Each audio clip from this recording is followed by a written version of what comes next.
Hello, dear friends. Tonight, Sherlock Holmes follows another quiet mystery. A silent house, a broken coronet, and a father who will not speak. The truth hides in whispers, waiting patiently to be revealed. With rain softly falling, Holmes must read hearts as much as clues. If these stories bring you calm, please support the channel by subscribing. And tell us in the comments which city you're listening from tonight. All rights reserved. The Sleep Wizard's Library. The Adventure of the Beryl Coronet. "Holmes," said I, as I stood one morning in our bow window looking down the street, "here is a madman coming along. It seems rather sad that his relatives should allow him to come out alone." My friend rose lazily from his armchair and stood with his hands in the pockets of his dressing gown, looking over my shoulder. It was a bright, crisp February morning, and the snow of the day before still lay deep upon the ground, shimmering brightly in the wintry sun. Down the centre of Baker Street it had been ploughed into a brown, crumbly band by the traffic, but at either side and on the heaped-up edges of the footpaths it still lay as white as when it fell. The grey pavement had been cleaned and scraped, but was still dangerously slippery, so that there were fewer passengers than usual. Indeed, from the direction of the Metropolitan Station, no one was coming save the single gentleman whose eccentric conduct had drawn my attention. He was a man of about 50, tall, portly, and imposing, with a massive, strongly marked face and a commanding figure. He was dressed in a sombre yet rich style, in black frock coat, shining hat, neat brown gaiters, and well-cut pearl-grey trousers. Yet his actions were in absurd contrast to the dignity of his dress and features, for he was running hard, with occasional little springs, such as weary man gives who is little accustomed to set any tax upon his legs.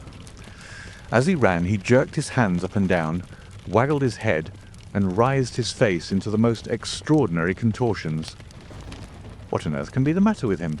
I asked. "He's looking up at the numbers of the houses." "I believe that he's coming here," said Holmes, rubbing his hands. "Here?" "Yes.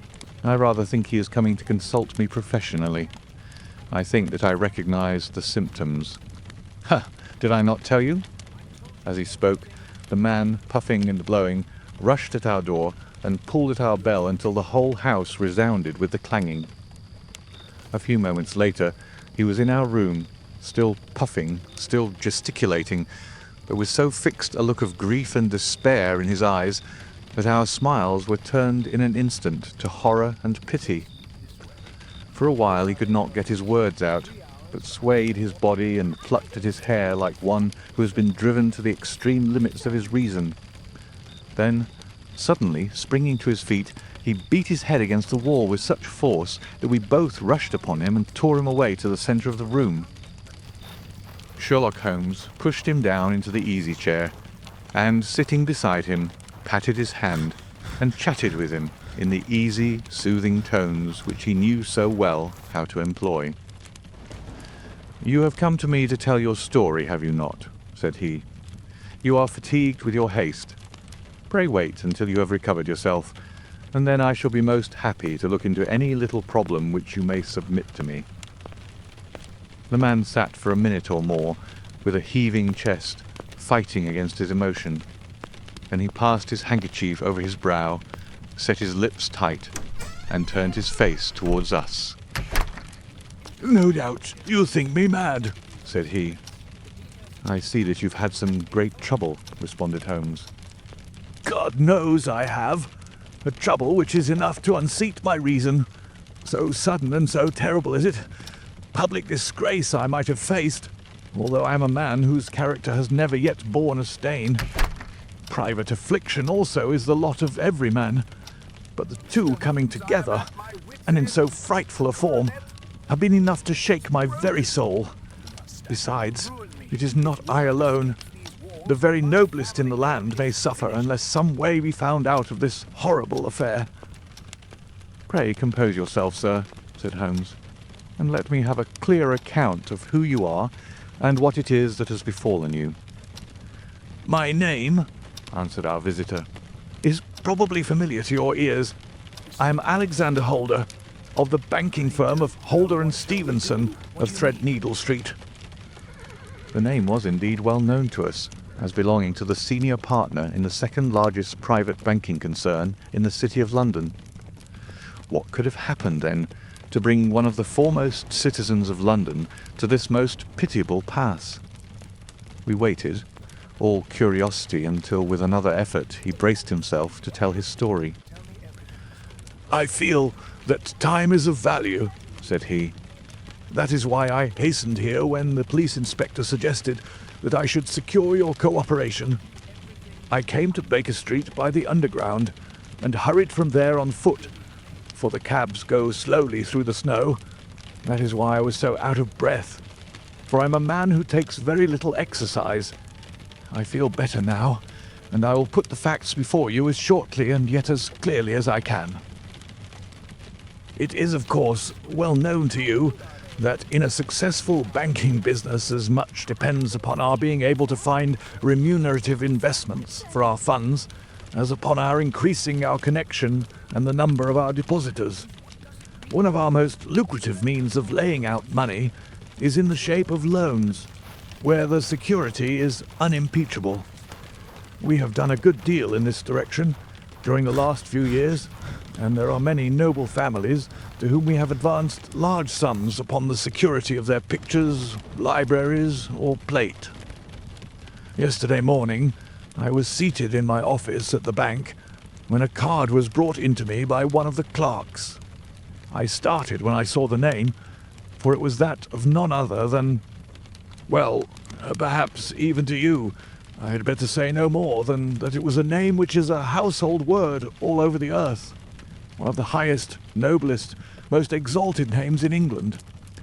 I was overwhelmed by the honour and attempted, when he entered, to say so, but he plunged at once into business with the air of a man who wishes to hurry quickly through a disagreeable task. "Mr. Holder," said he, "I have been informed that you are in the habit of advancing money."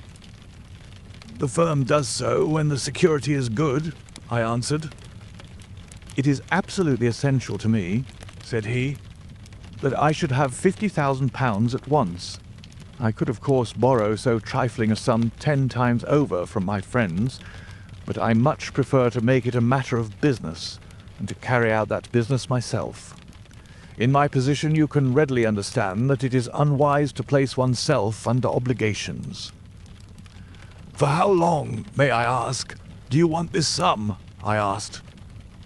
"Next Monday I have a large sum due to me, and I shall then most certainly repay what you advance, with whatever interest you think it right to charge. But it is very essential to me that the money should be paid at once."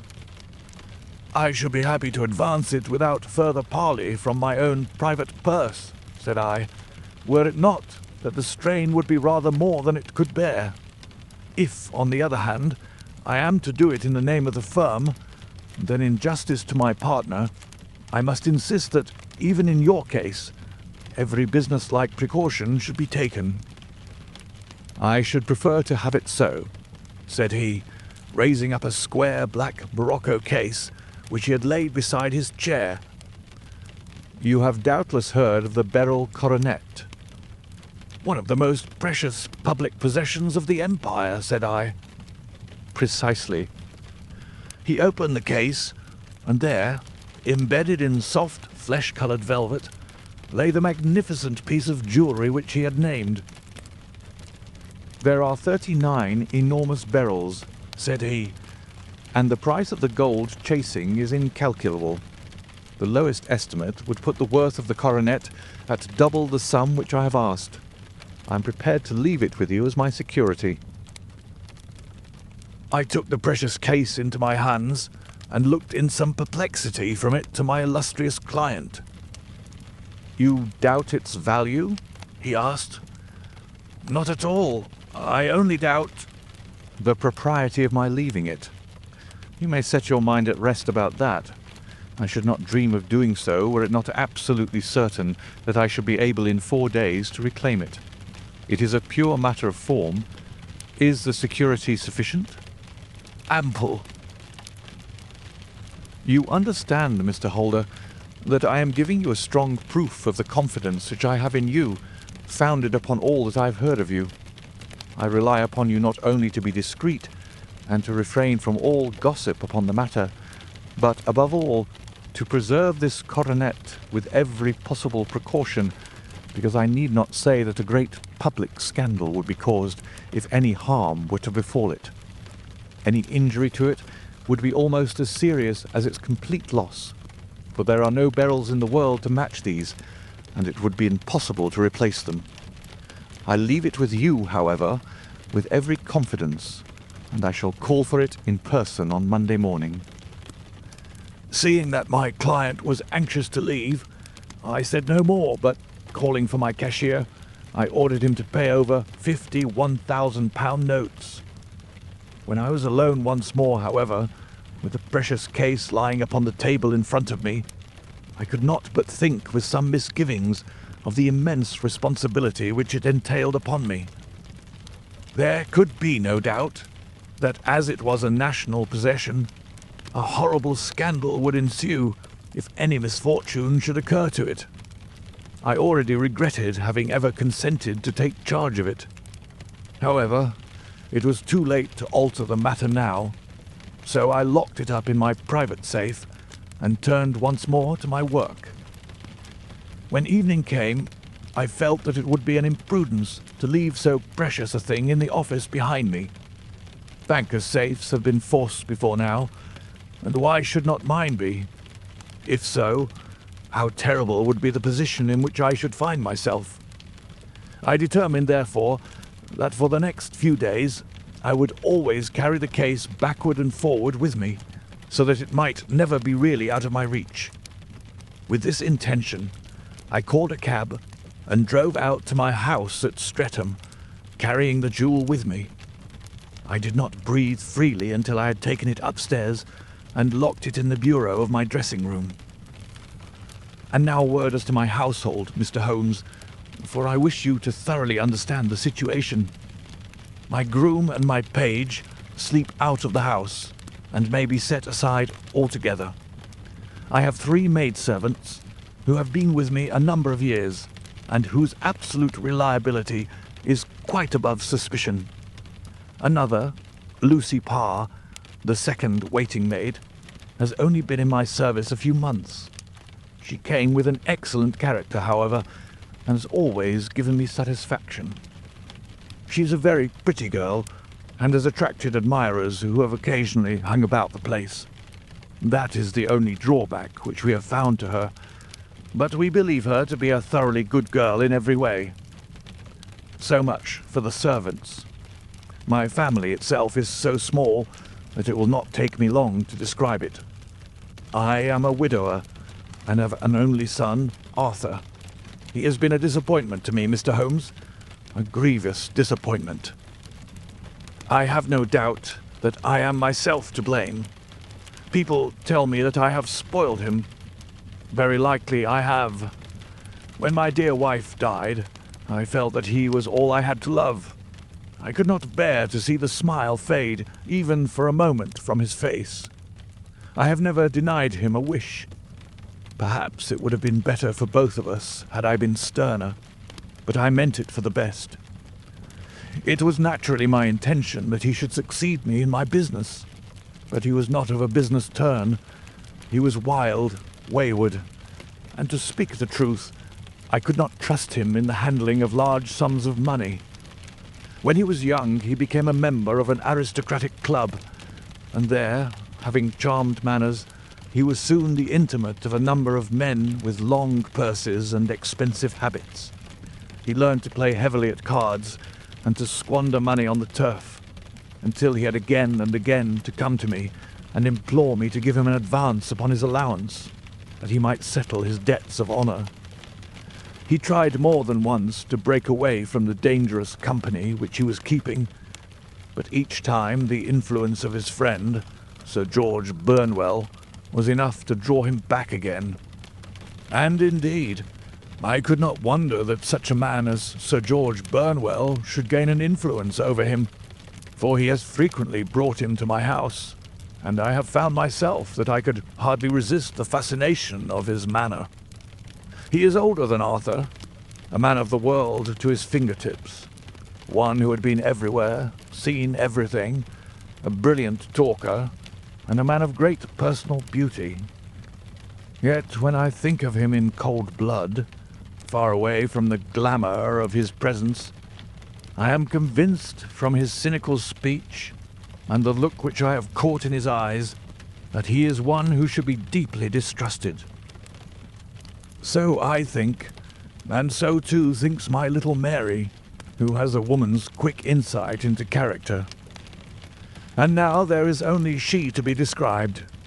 She is my niece, but when my brother died 5 years ago and left her alone in the world, I adopted her and have looked upon her ever since as my daughter.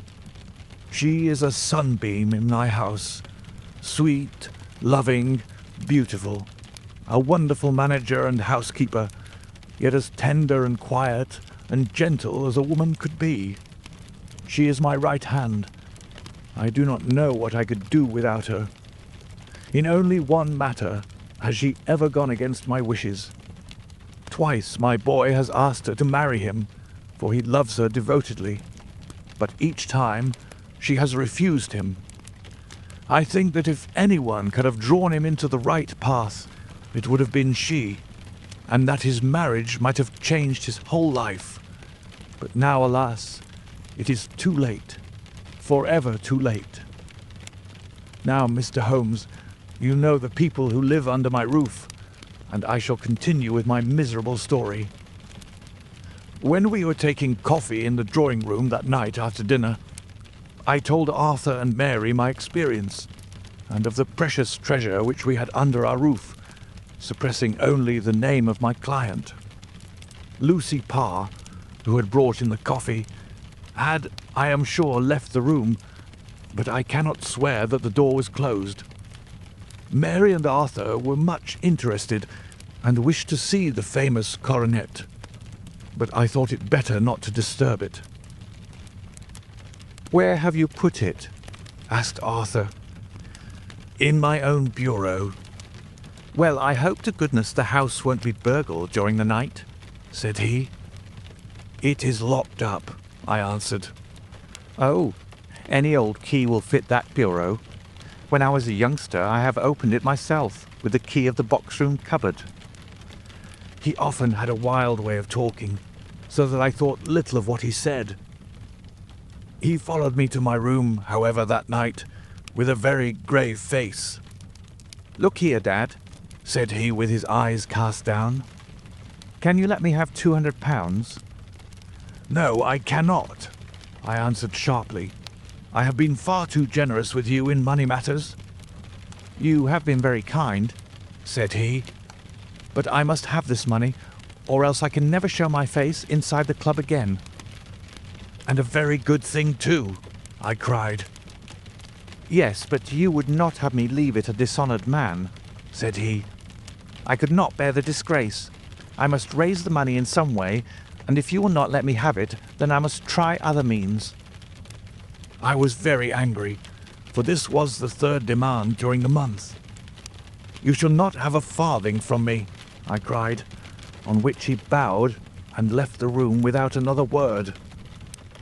When he was gone, I unlocked my bureau, made sure that my treasure was safe, and locked it again. Then I started to go round the house to see that all was secure, a duty which I usually leave to Mary, but which I thought it well to perform myself that night. As I came down the stairs, I saw Mary herself at the side window of the hall, which she closed and fastened as I approached. "Tell me, Dad," said she, looking, I thought, a little disturbed. "Did you give Lucy, the maid, leave to go out tonight?" "Certainly not." "She came in just now by the back door. I have no doubt that she has only been to the side gate to see someone, but I think that it is hardly safe and should be stopped." "You must speak to her in the morning, or I will if you prefer it. Are you sure that everything is fastened?" "Quite sure, Dad." "Then good night." I kissed her and went up to my bedroom again, where I was soon asleep. I am endeavouring to tell you everything, Mr. Holmes, which may have any bearing upon the case, but I beg that you will question me upon any point which I do not make clear. On the contrary, your statement is singularly lucid. I come to a part of my story now in which I should wish to be particularly so. I am not a very heavy sleeper, and the anxiety in my mind tended, no doubt, to make me even less so than usual. About 2 a.m, then, I was awakened by some sound in the house. It had ceased ere I was wide awake, but it had left an impression behind it as though a window had gently closed somewhere. I lay listening with all my ears. Suddenly, to my horror, there was a distinct sound of footsteps moving softly in the next room. I slipped out of bed, all palpitating with fear, and peeped round the corner of my dressing-room door. "Arthur!" I screamed. "You villain! You thief! How dare you touch that coronet?" The gas was half up, as I had left it, and my unhappy boy, dressed only in his shirt and trousers, was standing beside the light, holding the coronet in his hands. He appeared to be wrenching at it, or bending it with all his strength. At my cry, he dropped it from his grasp and turned as pale as death. I snatched it up and examined it. One of the gold corners, with 3 of the beryls in it, was missing. "You blackguard!" I shouted, beside myself with rage. "You have destroyed it! You have dishonoured me forever! Where are the jewels which you have stolen?" "Stolen?" he cried. "Yes, thief!" I roared, shaking him by the shoulder. "There are none missing. There cannot be any missing," said he. "There are 3 missing, and you know where they are. Must I call you a liar as well as a thief? Did I not see you trying to tear off another piece?" "You have called me names enough," said he. "I will not stand it any longer. I shall not say another word about the business, since you have chosen to insult me. I will leave your house in the morning and make my own way in the world." "You shall leave it in the hands of the police," I cried, half mad with grief and rage. "I shall have this matter probed to the bottom." "You shall learn nothing from me," said he with a passion such as I should not have thought it was in his nature. "If you choose to call the police, let the police find what they can." By this time, the whole house was astir, for I had raised my voice in my anger. Mary was the first to rush into my room, and at the sight of the coronet and of Arthur's face, she read the whole story and, with a scream, fell down senseless on the ground. I sent the housemaid for the police, and put the investigation into their hands at once.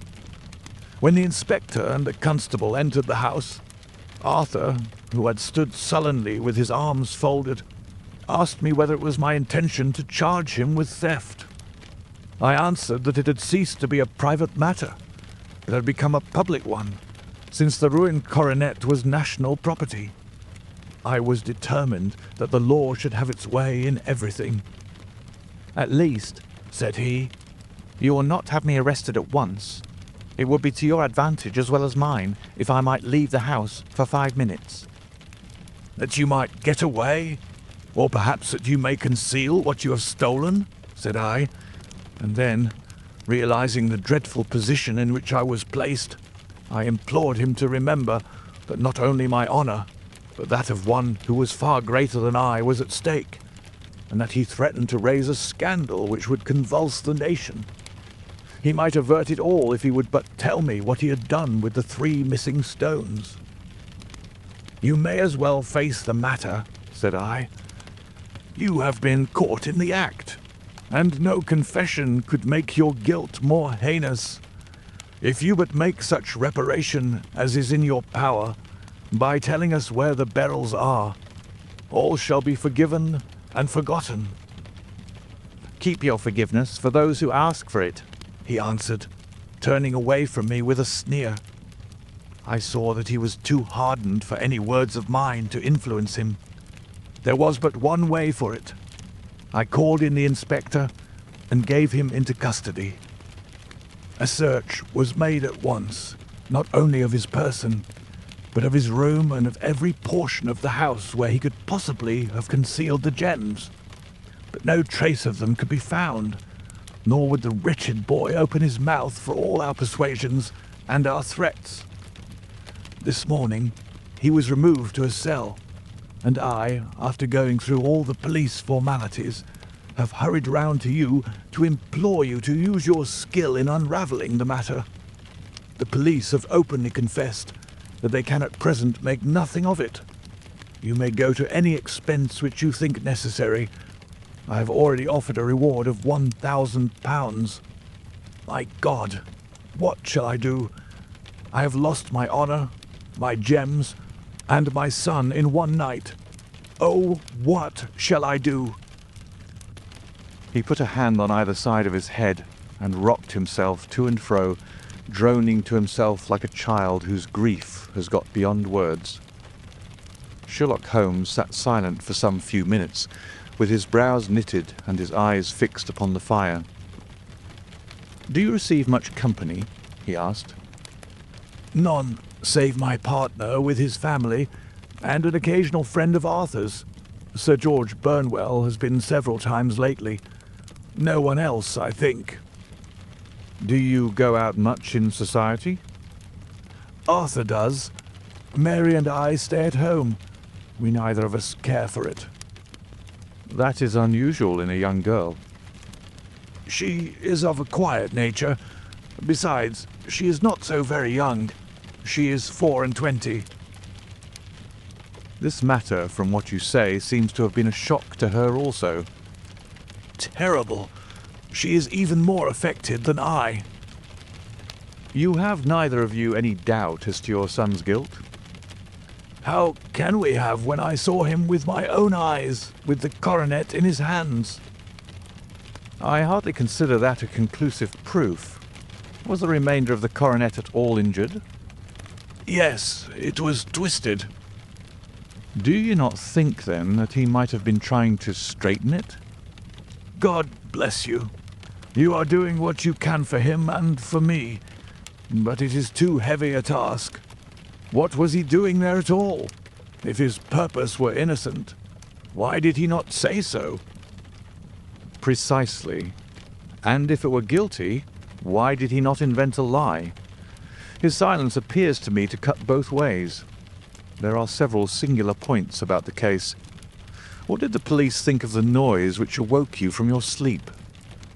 They considered that it might be caused by Arthur's closing his bedroom door. "A likely story. As if a man bent on felony would slam his door so as to wake a household. What did they say, then, of the disappearance of those gems?"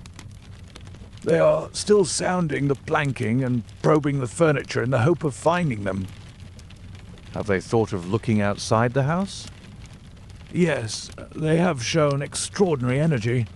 The whole garden has already been minutely examined. "Now, my dear sir," said Holmes, "is it not obvious to you now that this matter really strikes very much deeper than either you or the police were at first inclined to think? It appeared to you to be a simple case. To me, it seems exceedingly complex. Consider what is involved by your theory. You suppose that your son came down from his bed, went at great risk to your dressing room, opened your bureau, took out your coronet, broke off by main force a small portion of it, went off to some other place, concealed 3 gems out of the 39, with such skill that nobody can find them, and then returned with the other 36 into the room in which he exposed himself to the greatest danger of being discovered. I ask you now, is such a theory tenable?" But what other is there? cried the banker with a gesture of despair. If his motives were innocent, why does he not explain them? "It is our task to find that out," replied Holmes. "So now, if you please, Mr. Holder, we will set off for Streatham together, and devote an hour to glancing a little more closely into details." My friend insisted upon my accompanying them in their expedition, which I was eager enough to do, for my curiosity and sympathy were deeply stirred by the story to which we had listened. I confess that the guilt of the banker's son appeared to me to be as obvious as it did to his unhappy father, but still I had such faith in Holmes's judgment that I felt that there must be some grounds for hope as long as he was dissatisfied with the accepted explanation. He hardly spoke a word the whole way out to the southern suburb, but sat with his chin upon his breast and his hat drawn over his eyes, sunk in the deepest thought. Our client appeared to have taken fresh heart at the little glimpse of hope which had been presented to him, and he even broke into a desultory chat with me over his business affairs. A short railway journey and a shorter walk brought us to Fairbank, the modest residence of the great financier. Fairbank was a good-sized square house of white stone, standing back a little from the road. A double carriage sweep with a snow-clad lawn stretched down in front to two large iron gates which closed the entrance.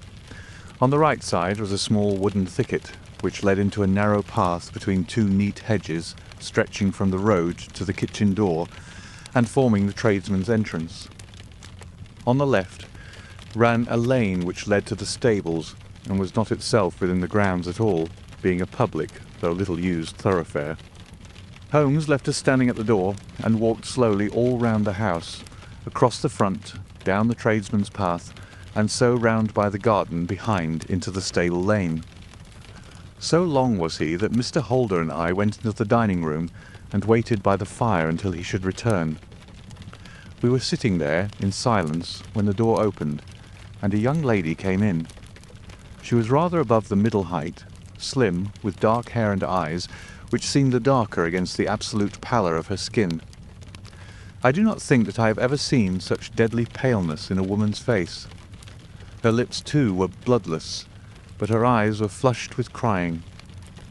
As she swept silently into the room, she impressed me with a greater sense of grief than the banker had done in the morning, and it was the more striking in her as she was evidently a woman of strong character, with immense capacity for self-restraint. Disregarding my presence, she went straight to her uncle and passed her hand over his head with a sweet, womanly caress. "You have given orders that Arthur should be liberated, have you not, Dad?" she asked. No, no, my girl. The matter must be probed to the bottom. "But I am sure that he is innocent. You know what woman's instincts are. I know that he has done no harm, and that you will be sorry for having acted so harshly." Why is he silent, then, if he is innocent? "Who knows? Perhaps because he was so angry that you should suspect him." How could I help suspecting him when I actually saw him with the coronet in his hand? "Oh, but he had only picked it up to look at it. Oh, do take my word for it that he's innocent. Let the matter drop and say no more. It is so dreadful to think of our dear Arthur in prison." I shall never let it drop until the gems are found. Never, Mary. Your affection for Arthur blinds you as to the awful consequences to me. Far from hushing the thing up, I have brought a gentleman down from London to inquire more deeply into it. "This gentleman?" she asked, facing round to me. No, his friend. He wished us to leave him alone. He is round in the stable lane now." "The stable lane?" She raised her dark eyebrows. "What can he hope to find there? Ah, this, I suppose, is he. I trust, sir, that you will succeed in proving what I feel sure is the truth, that my cousin Arthur is innocent of this crime." "I fully share your opinion, and I trust with you that we may prove it," returned Holmes, going back to the mat to knock the snow from his shoes. "I believe I have the honour of addressing Miss Mary Holder. Might I ask you a question or two?" "Pray do, sir, if it may help to clear this horrible affair up." "You heard nothing yourself last night?" "Nothing, until my uncle here began to speak loudly. I heard that, and I came down." "You shut up the windows and doors the night before? Did you fasten all the windows?" "Yes." Were they all fastened this morning? Yes. You have a maid who has a sweetheart. I think that you remarked to your uncle last night that she had been out to see him. Yes, and she was the girl who waited in the drawing room and who may have heard Uncle's remarks about the coronet. I see. You infer that she may have gone out to tell her sweetheart, and that the two may have planned the robbery. But what is the good of all these vague theories? Cried the banker impatiently. When I've told you that I saw Arthur with the coronet in his hands. Wait a little, Mr. Holder. We must come back to that. About this girl, Miss Holder. You saw her return by the kitchen door, I presume? Yes. When I went to see if the door was fastened for the night, I met her slipping in. I saw the man, too, in the gloom. Do you know him? Oh, yes. He is the greengrocer who brings our vegetables round. His name is Francis Prosper. He stood, said Holmes, to the left of the door. That is to say, farther up the path than is necessary to reach the door. Yes, he did. And he is a man with a wooden leg. Something like fear sprang up in the young lady's expressive black eyes. Why, you are like a magician, said she. How do you know that?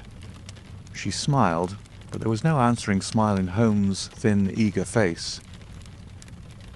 I shall be very glad now to go upstairs, said he. I shall probably wish to go over the outside of the house again. Perhaps I had better take a look at the lower windows before I go up. He walked swiftly round from one to the other, pausing only at the large one which looked from the hall onto the stable lane. This he opened and made a very careful examination of the sill with his powerful magnifying lens. Now we shall go upstairs, said he at last. The banker's dressing room was a plainly furnished little chamber, with a grey carpet, a large bureau, and a long mirror. Holmes went to the bureau first and looked hard at the lock. Which key was used to open it? He asked. That which my son himself indicated. That of the cupboard of the lumber room. Have you it here? That is it on the dressing table. Sherlock Holmes took it up and opened the bureau. It is a noiseless lock, said he. It is no wonder that it did not wake you. This case, I presume, contains the coronet. We must have a look at it. He opened the case, and taking out the diadem, he laid it upon the table. It was a magnificent specimen of the jeweller's art, and the 36 stones were the finest that I have ever seen. At one side of the coronet was a cracked edge, where a corner holding 3 gems had been torn away. Now, Mr. Holder, said Holmes, here is the corner which corresponds to that which has been so unfortunately lost. Might I beg that you will break it off? The banker recoiled in horror. I should not dream of trying, said he. Then I will. Holmes suddenly bent his strength upon it, but without result. I feel it give a little, said he, but though I am exceptionally strong in the fingers, it would take me all my time to break it. An ordinary man could not do it. Now, what do you think would happen if I did break it, Mr. Holder? There would be a noise like a pistol shot. Do you tell me that all this happened within a few yards of your bed, and that you heard nothing of it? I do not know what to think. It is all dark to me. But perhaps it may grow lighter as we go. What do you think, Miss Holder? I confess that I still share my uncle's perplexity. Your son had no shoes or slippers on when you saw him. He had nothing on, save only his trousers and shirt. Thank you. We have certainly been favoured with extraordinary luck during this inquiry, and it will be entirely our own fault if we do not succeed in clearing the matter up. With your permission, Mr. Holder, I shall now continue my investigations outside. He went alone at his own request, for he explained that any unnecessary footmarks might make his task more difficult. For an hour or more he was at work, returning at last with his feet heavy with snow and his features as inscrutable as ever. I think that I have seen now all that there is to see, Mr. Holder, said he. I can serve you best by returning to my rooms. But the gems, Mr. Holmes, where are they? I cannot tell. The banker wrung his hands. I shall never see them again, he cried. And my son, you give me hopes. My opinion is in no way altered. Then, for God's sake, what was this dark business which was acted in my house last night?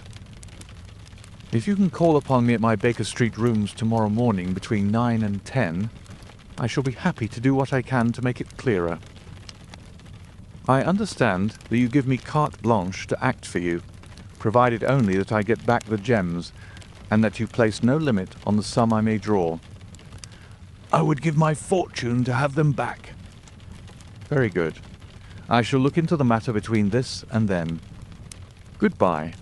It is just possible that I may have to come over here again before evening. It was obvious to me that my companion's mind was now made up about the case, although what his conclusions were was more than I could even dimly imagine. Several times during our homeward journey I endeavoured to sound him upon the point, but he always glided away to some other topic, until at last I gave it over in despair. It was not yet 3 when we found ourselves in our rooms once more. He hurried to his chamber, and was down again in a few minutes, dressed as a common loafer. With his collar turned up, his shiny, seedy coat, his red cravat, and his worn boots, he was a perfect sample of the class. "I think that this should do," said he, glancing into the glass above the fireplace. "I only wish you could come with me, Watson, but I fear that it won't do. I may be on the trail in this matter, or I may be following a will-o'-the-wisp, but I shall soon know which it is. I hope that I may be back in a few hours." He cut a slice of beef from the joint upon the sideboard, sandwiched it between 2 rounds of bread, and thrusting his rude meal into his pocket, he started off upon his expedition. I had just finished my tea when he returned, evidently in excellent spirits, swinging an old elastic-sided boot in his hand. He chucked it down into a corner and helped himself to a cup of tea. "I only looked in as I passed," said he. "I am going right on." "Where to?" "Oh, to the other side of the West End. It may be some time before I get back. Don't wait up for me in case I should be late." "How are you getting on?" "Oh, so-so. Nothing to complain of. I've been out to Streatham since I saw you last, but I did not call at the house. It is a very sweet little problem, and I would not have missed it for a good deal. However, I must not sit gossiping here, but must get these disreputable clothes off and return to my highly respectable self." I could see by his manner that he had strong reasons for satisfaction than his words alone would imply. His eyes twinkled, and there was even a touch of colour upon his sallow cheeks. He hastened upstairs, and a few minutes later I heard the slam of the hall door, which told me that he was off once more upon his congenial hunt. I waited until midnight, but there was no sign of his return, so I retired to my room. It was no uncommon thing for him to be away for days and nights on end when he was hot upon a scent, so that his lateness caused me no surprise. I do not know at what hour he came in, but when I came down to breakfast in the morning, there he was with a cup of coffee in one hand and a paper in the other, as fresh and trim as possible. "You will excuse my beginning without you, Watson," said he, "but you remember that our client has rather an early appointment this morning." "Why, it is after 9 now," I answered. "I should not be surprised if that were he. I thought I heard a ring." It was indeed our friend the financier.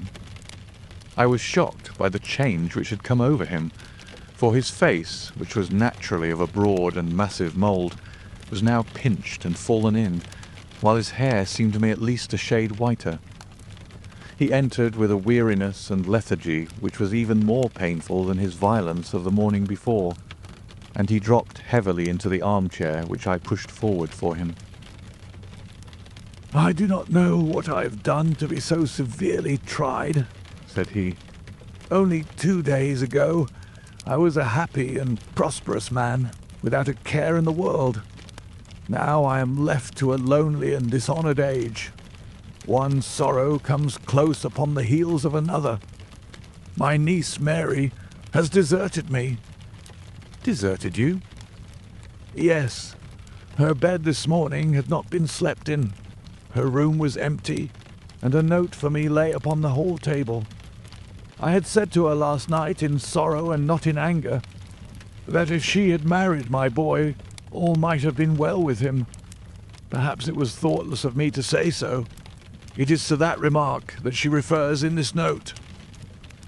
My dearest uncle, I feel that I have brought trouble upon you, and that if I had acted differently, this terrible misfortune might never have occurred. I cannot, with this thought in my mind, ever again be happy under your roof, and I feel that I must leave you forever.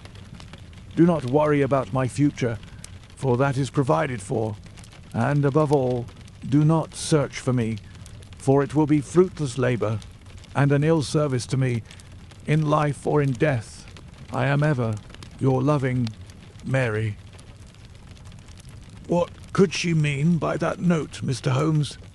Do you think it points to suicide? No, nothing of the kind. It is perhaps the best possible solution. I trust, Mr. Holder, that you are nearing the end of your troubles. Ha! You say so.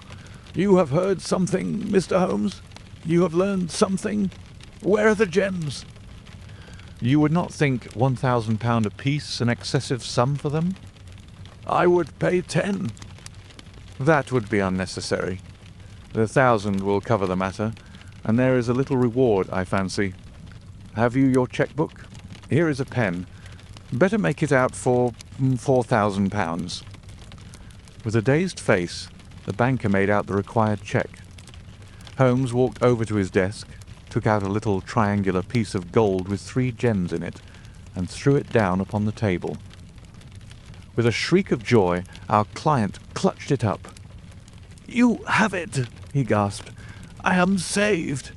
I am saved." The reaction of joy was as passionate as his grief had been, and he hugged his recovered gems to his bosom. "There is one other thing you owe, Mr. Holder," said Sherlock Holmes rather sternly. "Oh?"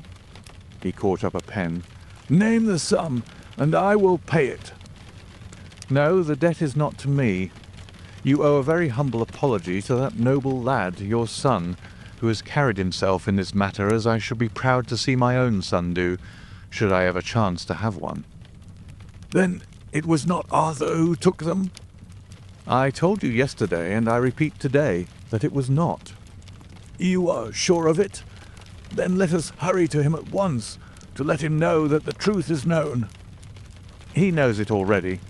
When I had cleared it all up, I had an interview with him, and finding that he would not tell me the story, I told it to him, on which he had to confess that I was right, and to add the very few details which were not yet quite clear to me. Your news of this morning, however, may open his lips." "For heaven's sake, tell me then, what is this extraordinary mystery?" "I will do so, and I will show you the steps by which I reached it. And let me say to you first, that which it is hardest for me to say and for you to hear. There has been an understanding between Sir George Burnwell and your niece Mary. They have now fled together." "My Mary? Impossible!" "It is unfortunately more than possible. It is certain. Neither you nor your son knew the true character of this man when you admitted him into your family circle. He is one of the most dangerous men in England. A ruined gambler, an absolutely desperate villain, a man without heart or conscience.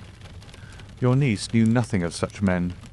When he breathed his vows to her, as he had done to 100 before her, she flattered herself that she alone had touched his heart.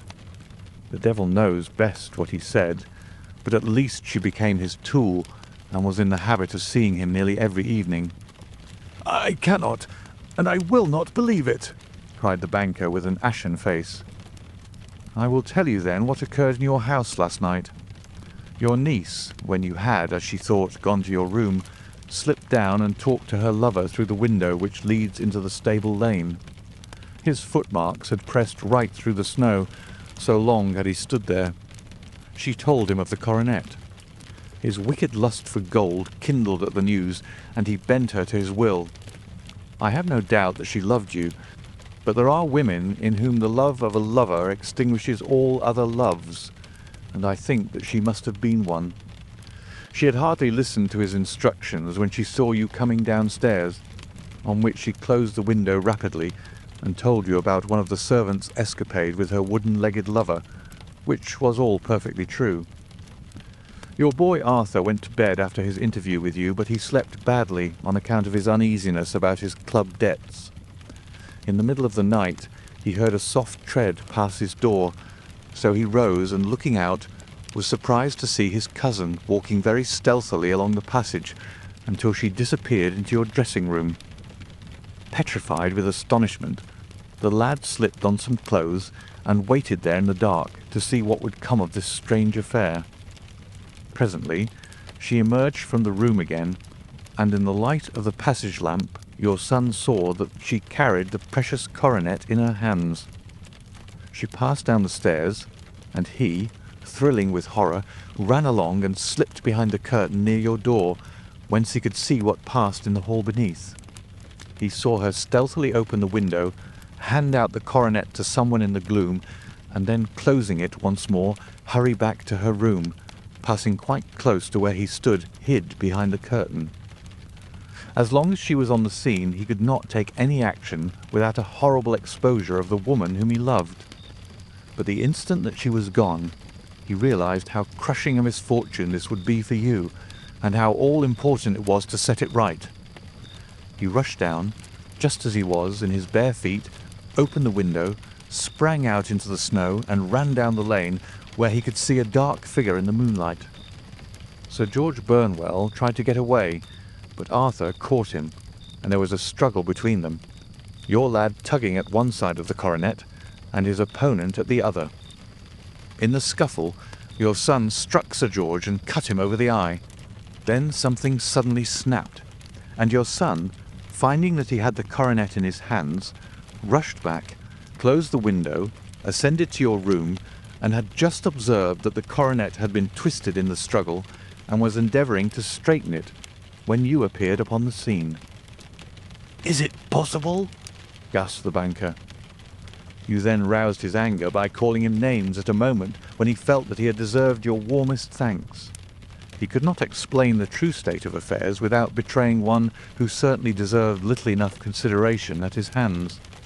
He took the more chivalrous view, however, and preserved her secret.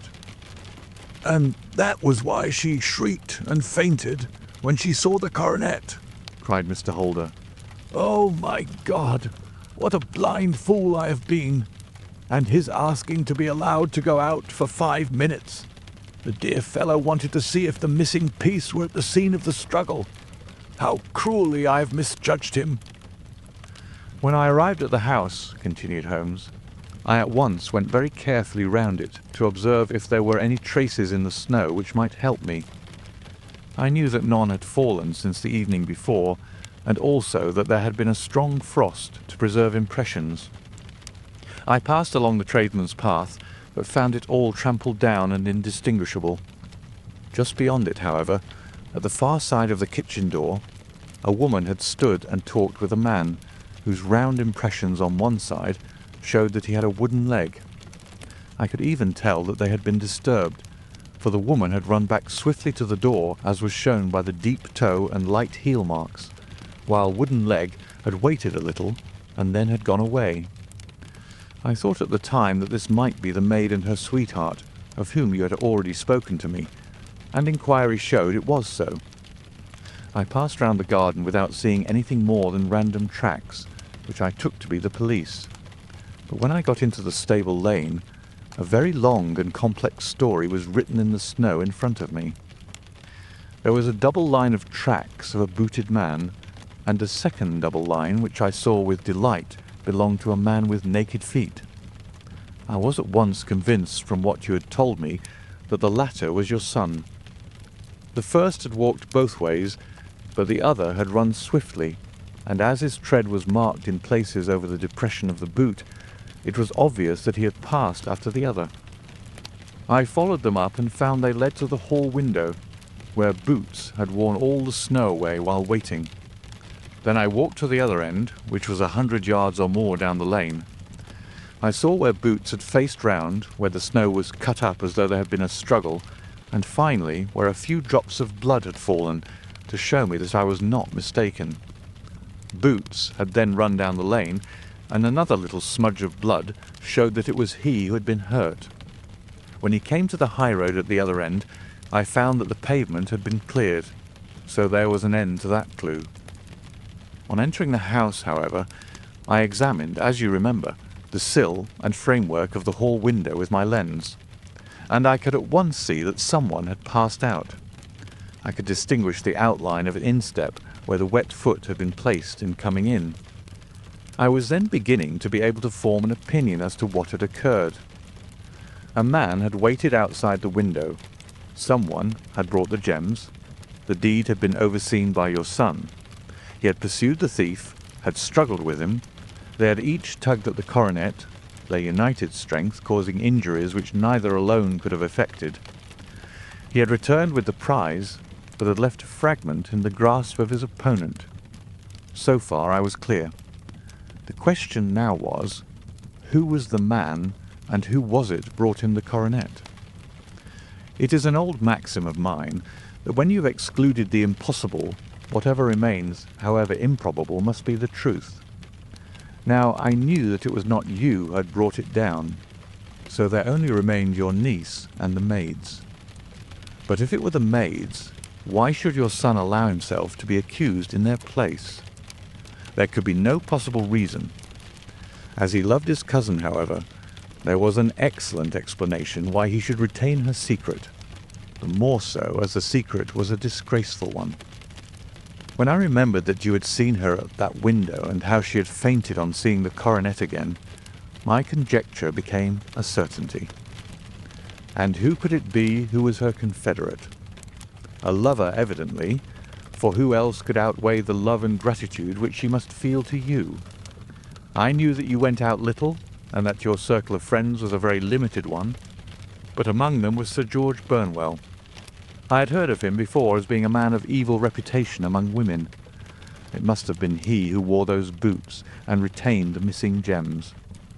Even though he knew that Arthur had discovered him, he might still flatter himself that he was safe, for the lad could not say a word without compromising his own family.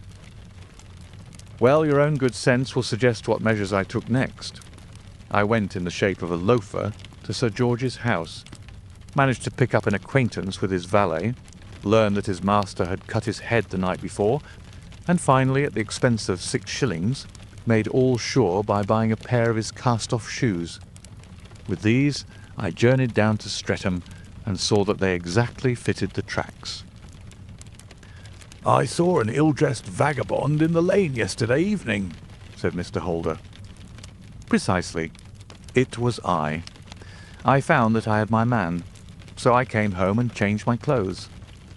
It was a delicate part which I had to play then, for I saw that a prosecution must be avoided to avert scandal, and I knew that so astute a villain would see that our hands were tied in the matter. I went and saw him. At first, of course, he denied everything, but when I gave him every particular that had occurred, he tried to bluster and took down a life-preserver from the wall. I knew my man, however, and I clapped a pistol to his head before he could strike. Then he became a little more reasonable. I told him that we would give him a price for the stones he held, £1,000 apiece. That brought out the first signs of grief that he had shown. "Why, dash it all," said he, "I've let them go at 600 for the 3. I soon managed to get the address of the receiver who had them, on promising him that there would be no prosecution. Off I set to him, and after much chaffering, I got our stones at £1,000 apiece. Then I looked in upon your son, told him that all was right, and eventually got to my bed about 2 o'clock, after what I may recall a really hard day's work." "A day which has saved England from a great public scandal," said the banker, rising. "Sir, I cannot find words to thank you, but you shall not find me ungrateful for what you have done. Your skill has indeed exceeded all that I have heard of it. and now I must fly to my dear boy to apologize to him for the wrong which I have done him. As to what you tell me of poor Mary, it goes to my very heart. Not even your skill can inform me where she is now." "I think that we may safely say," returned Holmes, "that she is wherever Sir George Burnwell is.